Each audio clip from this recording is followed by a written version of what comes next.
En mitad del desierto de Mesopotamia, bajo un sol que derrite el juicio, Marco Licinio Craso, el hombre más rico de Roma, está de rodillas, rodeado de enemigos que calientan oro en una caldera humeante. ¿Querías riqueza? Pues bébetela, dice un general parto antes de verterle el metal fundido por la garganta, en el acto más simbólicamente cruel que se haya hecho contra un romano. Pero Craso no llegó hasta aquí por error.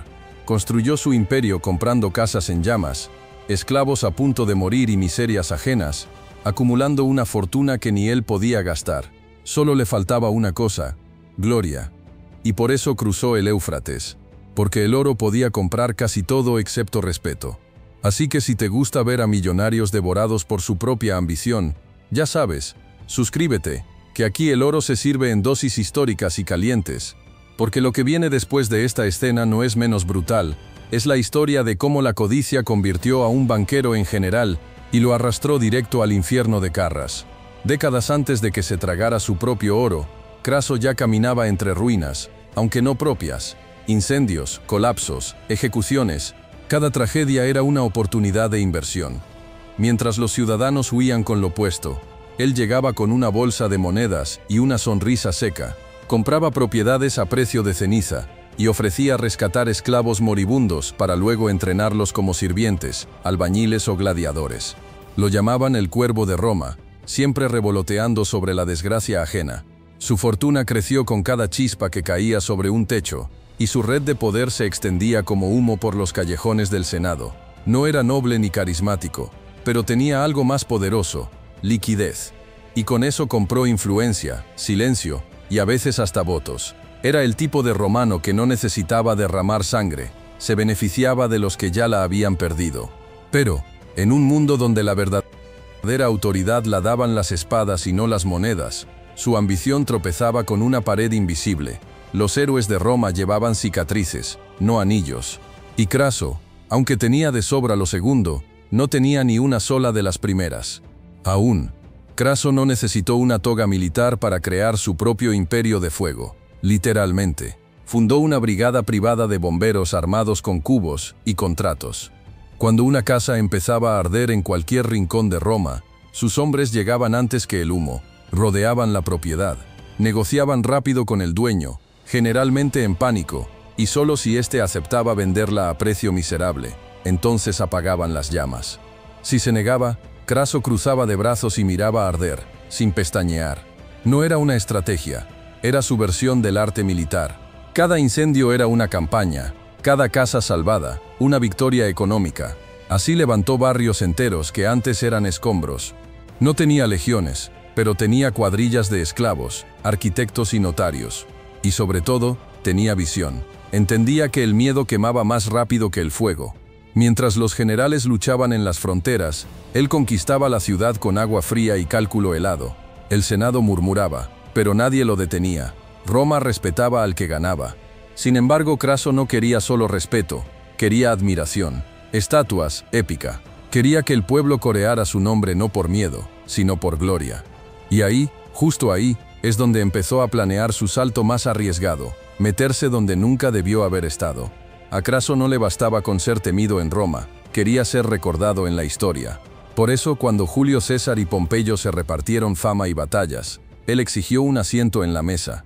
Así nació el primer triunvirato, una alianza informal entre poder, gloria y dinero. César traía el carisma y la ambición desbordada. Pompeyo, las victorias militares, y Craso, Craso traía el capital. Financiaba campañas, sobornos y templos, pero en los banquetes imperiales seguía siendo el del dinero, no el del respeto. Cada vez que el pueblo aclamaba a Pompeyo o César por sus conquistas, Craso tragaba silencio y plata. Así que empezó a mirar al este. Partia, el antiguo enemigo silencioso de Roma, una potencia rica, lejana y misteriosa. Nadie en el Senado lo pedía, nadie lo necesitaba, pero Craso veía allí su oportunidad. Una guerra rápida, un triunfo grandioso, y al fin su nombre escrito en los mármoles de la gloria. Ignoró las advertencias, los malos presagios y la lógica. Él tenía legiones, tenía recursos, y tenía prisa. Se convenció de que si César tenía las Galias y Pompeyo tenía Hispania, él tendría Partia. Pero Partia no era un trofeo, era una trampa con arco y caballo. En su obsesión por igualar a César y superar a Pompeyo, Craso reunió un ejército de más de 40.000 hombres y cruzó el Éufrates sin permiso oficial, sin necesidad estratégica y sin entender realmente a quién iba a enfrentar. Los partos no eran tribus desorganizadas ni bárbaros con lanzas, eran una civilización sofisticada, con una caballería temida y un dominio absoluto del arco compuesto a caballo. Pero Craso, enceguecido por su ambición, despreció la inteligencia romana que advertía del terreno, del clima y del enemigo. Rechazó los consejos del rey de Armenia, quien le ofrecía guía y apoyo, y en su lugar eligió avanzar directo por el desierto, donde no había aliados ni agua ni sombra.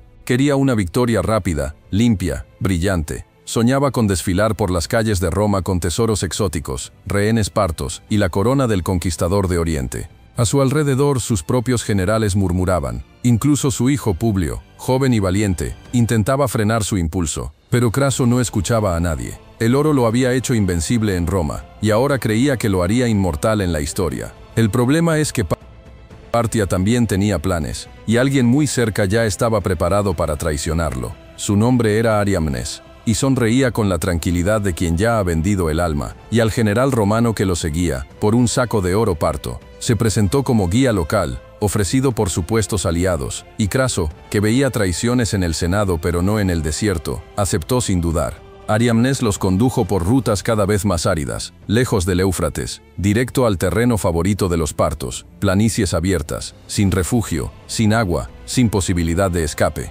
Publio, el hijo de Craso, y el general Cassius Longino empezaron a sospechar, pero Craso, testarudo hasta la ceguera, insistió: más rápido lleguemos, más pronto venceremos. Mientras tanto, del otro lado del desierto, el general Parto Surena, joven, brillante y calculador, reunía una fuerza ágil y letal, jinetes arqueros capaces de disparar a toda velocidad, maniobrar en círculos y desaparecer como arena al viento. Craso avanzaba hacia ellos como un ciego hacia un precipicio, convencido de su invulnerabilidad. Cuando por fin Ariamnes desapareció en la noche, ya era tarde. Los estandartes romanos ondeaban en tierra enemiga, rodeados, expuestos y sin marcha atrás. Y a lo lejos, en el horizonte, comenzaron a escucharse los cascos. La mañana en Carras comenzó con un silencio antinatural, roto solo por el zumbido seco de una flecha que atravesó el cuello de un centinela romano. Luego vino la lluvia, miles de proyectiles, disparados desde jinetes que parecían flotar sobre la arena. Craso, atrapado en terreno abierto, ordenó formar testudo, pero las legiones, diseñadas para combates cuerpo a cuerpo, eran inútiles contra un enemigo que nunca se dejaba alcanzar. Los partos disparaban, giraban, se alejaban y volvían a disparar, una danza letal que no daba respiro. Los romanos caían deshidratados, ensangrentados, cegados por el sol y la confusión. Publio, el hijo de Craso, intentó un contraataque con la caballería auxiliar gala. Al principio pareció funcionar. Cargaron con fuerza, hicieron retroceder a los partos, pero era una trampa. Los jinetes enemigos se replegaron, envolvieron el flanco y lo aniquilaron. Publio fue rodeado, herido y decapitado. Enviaron su cabeza a su padre, lanzada como una pelota al centro del campamento romano. Craso no lloró, no reaccionó, solo miró, como si en ese momento comprendiera por fin que el oro no pesaba más que la muerte. El hombre que compraba fuego ya no podía apagar el suyo. La noche cayó sobre Carras como un sudario. Las legiones, agotadas y diezmadas, improvisaban trincheras con escudos rotos y cadáveres. Craso, devastado por la muerte de su hijo y sin planes viables, aceptó lo impensable: negociar. Los partos, astutos, enviaron emisarios con promesas de diálogo seguro. Uno de sus propios oficiales, el veterano Octavio, suplicó que no confiara. «Es una farsa», le dijo. «Los partos no negocian, burlan». Pero Craso ya no era el banquero brillante ni el político implacable. Era un hombre vacío que solo quería salvar lo poco que quedaba. Acompañado por unos pocos oficiales, salió del campamento al encuentro de los enemigos, sin estandartes, sin protección, sin gloria. Al principio la reunión pareció formal. Intercambio de palabras, rostros neutros, una tregua tenue en el aire. Y entonces, sin aviso, uno de los partos lo tomó por el brazo. Craso intentó soltarse, otro lo empujó, y en segundos estalló la emboscada. Octavio y Petreius desenvainaron espadas, murieron peleando. Craso no. Craso fue capturado vivo, arrastrado entre risas, insultos y promesas de un castigo digno de su avaricia. Lo llevaron a la tienda del general Parto Surena, no como prisionero de guerra, sino como trofeo grotesco. Craso el millonario, el senador, el triunviro, estaba cubierto de polvo y sangre seca, sin túnica, sin dignidad. Allí, ante una pequeña corte de nobles enemigos, comenzó la teatralidad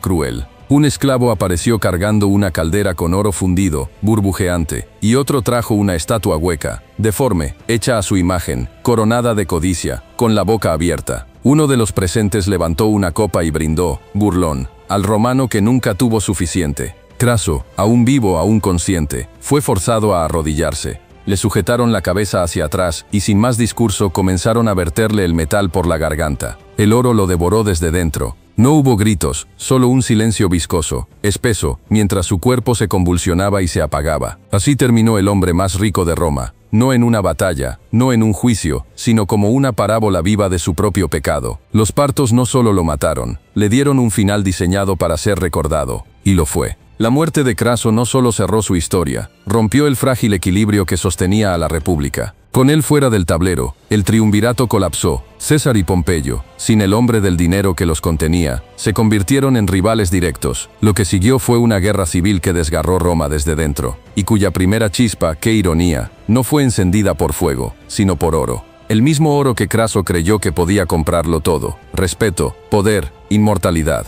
Pero la historia romana no perdona la soberbia sin gloria. Su legado no fue una victoria, ni una reforma, ni una gran obra pública. Fue una estatua de sí mismo, derretida en oro y vertida por su garganta. Nadie lo veneró, nadie pidió venganza. Su nombre quedó como advertencia, como símbolo de una ambición que cruzó una línea sin saber volver. Y mientras César cruzaba el Rubicón y Roma caminaba hacia su imperio, el cadáver de Craso, o lo que quedó de él, desaparecía entre las arenas de Partia, fundido para siempre en una lección brutal. Al oro se le teme, pero jamás se le respeta.